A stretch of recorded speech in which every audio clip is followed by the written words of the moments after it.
समाजातील प्रत्येक घटना थेट आपल्यापर्यंत पोहोचवणारे आपलं हक्काचं न्यूज चॅनल क्रांती सूर्य न्यूज. संपादक शशिकांत राजवंत.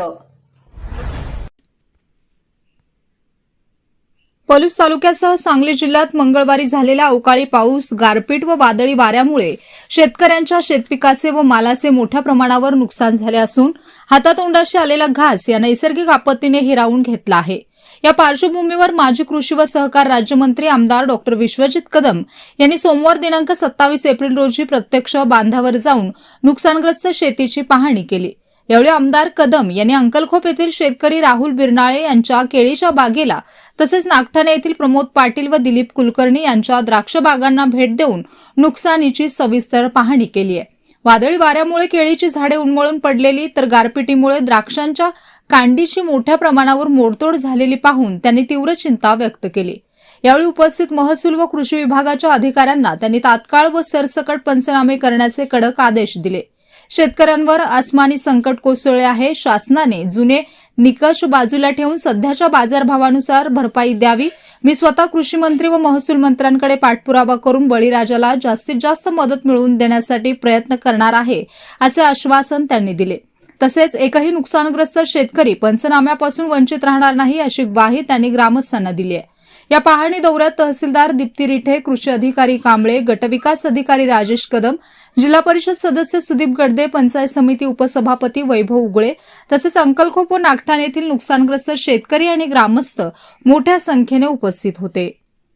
गेल्या काही दिवसांपूर्वी जो संपूर्ण पलूस तालुक्यात आणि सांगली जिल्ह्यात जे गारपीट झाली, त्या गारपिटीमुळे सांगली जिल्ह्यातील आणि विशेष करून पलूस तालुक्यातील अनेक गावातील शेतकऱ्यांच्या फळबागा असतील, द्राक्षाच्या बागा असतील याचे नुकसान झालेले आहे. आणि त्याची पाहणी करता आज शासकीय सर्व तहसीलदार, PDO, कृषी खात्याचे अधिकारी आणि आम्ही सगळेजण इथं आहोत.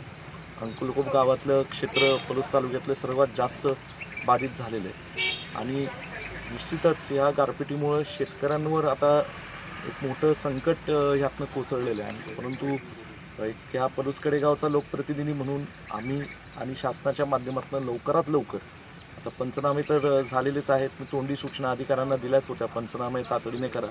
आणि त्यानुसार जवळजवळ मला वाटतं 90% पंचनामे झाले असतील, काही 5-10% राहिले असतील ते आज होऊन जातील.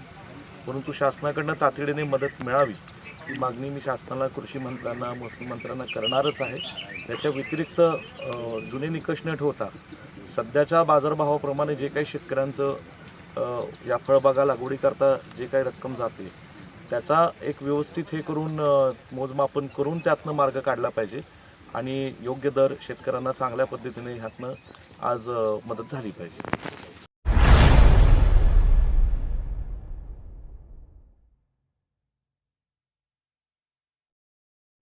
क्रांती सूर्य न्यूज.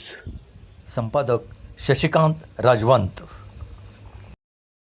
सबस्क्राईब करा,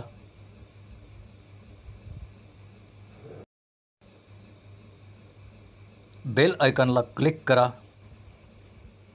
आणि लाईक करायला विसरू नका.